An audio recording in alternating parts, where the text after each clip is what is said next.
In the mid-13th century BC, the ancient Near East was experiencing a period of unparalleled peace and prosperity. Olive oil and wine from Cyprus was sold in the markets of Hattusa and Memphis, while timber from Lebanon found its way to the palaces and great temples. Perhaps in no other time in antiquity had the peoples of the Near East coexisted in such harmony. But soon, such stability and good fortune would come to a sudden, catastrophic collapse, ostensibly brought about by a massive wave of invasions from a wave of violent marauders known as the Sea Peoples. Yet despite the Sea Peoples' central role in what appeared to be the unraveling of Mediterranean society, modern historians know very little about them.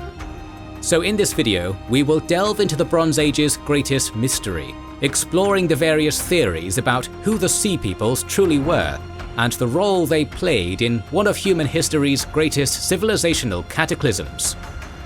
And once you've learned what historians believe happened, it'll be time to go make that history yourself, because this dive into the Bronze Age collapse is brought to you by none other than Total War Pharaoh, the ultimate Bronze Age strategy game. This latest entry in the famous Total War franchise will have you facing the end times of the great civilizations we'll be talking about today as ruler of one of the 8 factions from 3 cultures, the Egyptians, the Canaanites and the Hittites. You'll have to maintain the pillars of civilization as the story of these kingdoms takes a turn for the worse. Defend against the oncoming attacks of the Sea Peoples, carry your civilization through disaster, and of course destroy your rivals to become more powerful than ever before. With the franchise's signature mix of grand strategy across a world map and intense real-time battles when armies clash, you'll see your empire grow from a god's eye view and see your individual subjects fighting your enemies.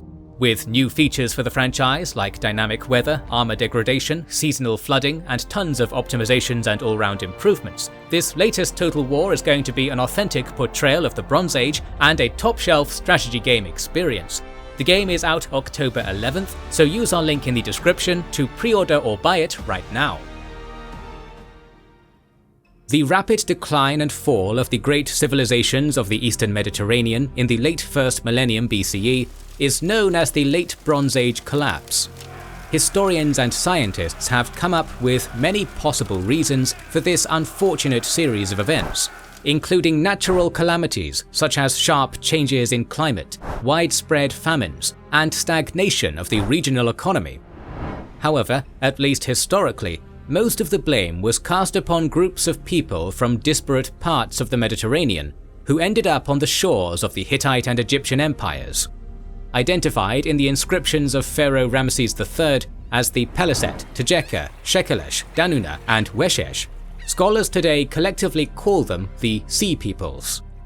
The few surviving sources from that era tell us how they ravaged cities and brought about the downfall of several kingdoms and empires, until the armed forces of Pharaoh Ramesses III halted their bloody path of destruction. Even after this, the Sea Peoples did not simply disappear, but continued to present challenges and opportunities for a region devastated by destruction and war. The so-called Sea Peoples have been an enigma for scholars since the words of Pharaoh Ramesses III, inscribed on the walls of his mortuary temple at Medinet Habu in southern Egypt, were first translated in the 1920s. In these inscriptions, Ramesses tells of how Egypt was attacked by what seemed to be a confederation of peoples from several parts of the Mediterranean world. One section from the temple wall reads, "The foreign countries made a conspiracy in their islands. All at once, the lands were removed and scattered in the fray. No land could stand before their arms, from Hatti, Koda, Karchemish, Azawa, and Elashia on, being cut off one at a time. A camp was set up in one place in Ameru. They desolated its people, and its land was like that which had never come into being. They were coming forward toward Egypt, while the flame was prepared before them. Their confederation was the Peliset, Tejeka, Shekelesh, Denuna, and Weshesh lands united. They laid their hands upon the lands as far as the circuit of the earth, their hearts confident and trusting." Today we collectively call this confederation the Sea Peoples, which is the term that Egyptologist Gaston Maspero first used upon reading Ramesses III's inscription. Though the Sea Peoples affected several other countries, it is from Egyptian sources that we get the most information about them, with the most detailed of these being those of Ramses III. Not only do the walls of his temple give us the names of various individual subgroups within the Sea Peoples confederations, but also a basic idea of what they looked like. Indeed, one of the only surviving visual depictions of the Sea Peoples is a scene depicting Ramses III and his men defeating them in battle. One group of the Sea Peoples is depicted wearing feathered headdresses, while another with what appears to be skull caps. The others are clearly wearing horned helmets, while several are bareheaded and with hairstyles similar to mohawks. Some of the men are sporting short, pointed beards and clothed in what appear to be short kilts, while others are clean-shaven and dressed in long garments similar to skirts. Even the weapons they carry are different, with many of them armed with sharp bronze swords, while others carry wooden spears with gleaming metal tips, alongside bows and arrows. Regarding their vehicle technology, they are depicted not just on boats, but in wagons and ox carts, with people that appear to be their wives and children. Unfortunately, not much else about the Sea Peoples is provided in these or any other inscriptions. In the decades that have passed since Maspero and others published their translations of Ramesses III's inscriptions and other texts, scholars have been trying to identify who the Sea Peoples, namely the Peliset, Tejeka, Shekelesh, Denuna, Weshesh, and a sixth mentioned in another text, the Shardana, really were, and where they came from. Invaders from the sea were not a new phenomenon in Egypt, and even some of the aforementioned subgroups that the Temple of Ramesses describes as part of the Sea Peoples Confederation were known to the Egyptians well before the Bronze Age collapse. Perhaps the first mention of such peoples comes from texts and inscriptions dating to the 5th year of Pharaoh Meneptah's reign in 1207 BC. In one text from the city of Heliopolis, we're told that the Shekelesh had allied with the chief of Libya to attack cities in the northern delta region. Another inscription from the temple at Karnak goes into more detail and names the Shekelesh and Sardana and other marauding groups, known as the Ekwesh, Keresh and Luka, as also participating in this spree of raids. Meneptah claims that he successfully repelled the invaders, but little did he know, many of them would return in the not-too-distant future. Sometime in the early 12th century BC, hostile ships were sighted off the coast of the city of Ugarit, a city along the Syrian coast. The men on these ships had already been pillaging and plundering the surrounding regions beforehand. When the city's king Amurapi saw them, he wrote a letter to the ruler of Cyprus, telling him of the destruction that men from these ships had been causing to his land, and warning him to prepare for the worst. The king also implored his Cypriot counterpart to send any news if there were more sightings and information about their movements. Though the exact date isn't known, shortly after Amurapi dispatched his letter, Ugarit was violently destroyed, purportedly by the same men who had raided his territory earlier, who most believe were a faction of the Sea Peoples. But why were these Mediterranean groups of migrants and marauders raiding the cities of the Eastern Mediterranean?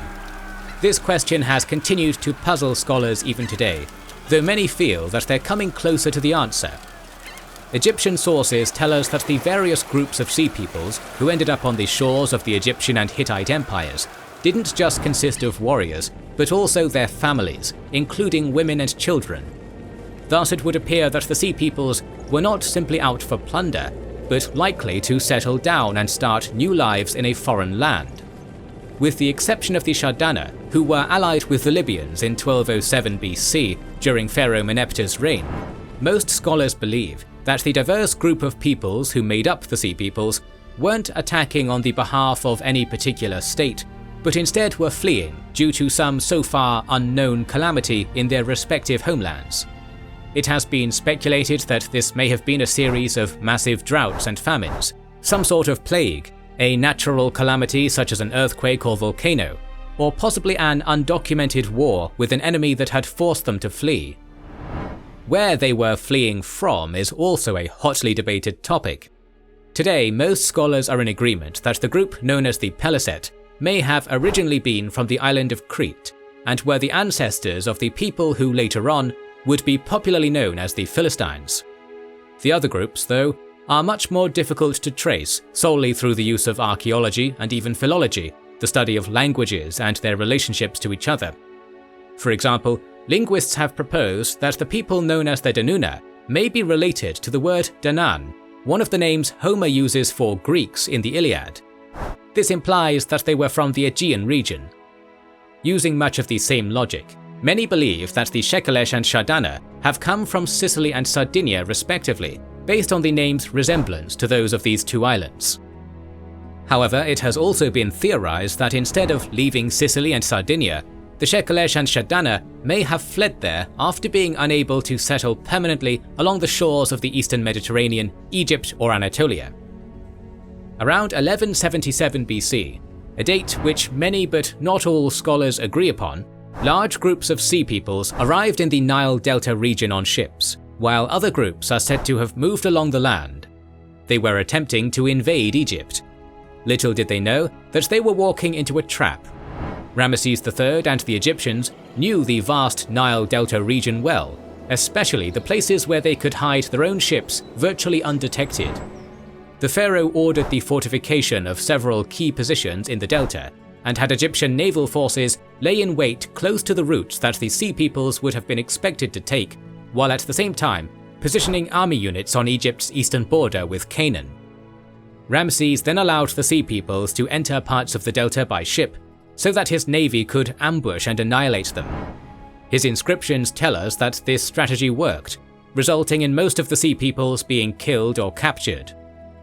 On land, the sea peoples were met with overwhelming force by the Egyptian army and cavalry units in what is today Western Syria or Lebanon.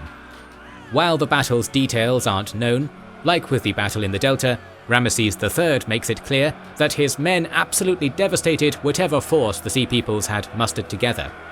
Here too, those who had survived were taken prisoner. Though he had completely destroyed the sea people's ability to fight, Ramesses III recognized that many of them had skills that could greatly benefit Egypt. While some were forced into slavery, others, especially those who were able seamen, skilled navigators, or good soldiers, were recruited into the Egyptian armed forces, with many being made to man Egyptian forts in eastern Sinai. Several of those who had proven their valor in battle even found their way into Ramesses' personal guard, and were given plots of land within Egypt to secure their loyalty to the pharaoh. One group, the Peliset, was settled in the land just outside of Egypt, in Canaan, and became vassals of the pharaoh. It is these peoples who many believe became the early Philistines. And so, in a sense, many of the sea peoples got what they ultimately left their homes for: settlement and relative safety in a new land far away from whatever danger they had been fleeing. The common generalization that the sea peoples were simply groups of marauders out for plunder is too simplistic. The purpose of their flight was due to either natural upheavals, such as drought, famine, earthquakes, massive social upheavals, or a combination of all of these. As many desperate migrants can be expected to do, they wandered to the areas of their world that they believed may have held greater opportunities for a better, more stable life. In a world where resources were scarce, and a sense of tribalism still prevailed, their only option may have been to fight for the land and resources they desired and needed for survival. So, instead of being one of the causes of the Bronze Age collapse, as they're often portrayed, they likely were among its many victims, which included the Egyptians, as well as the people living within the Hittite Empire, Ugarit, Canaan, Cyprus, and the other nearby areas that were closely integrated into the economic and political ecosystems of the Eastern Mediterranean world. What resulted during the next few centuries after the Late Bronze Age collapse was a new world order, where the great empires of old faded away, and power transferred to smaller kingdoms and states that vied for supremacy within their regions. It also ushered in the period of history we know today as the Iron Age.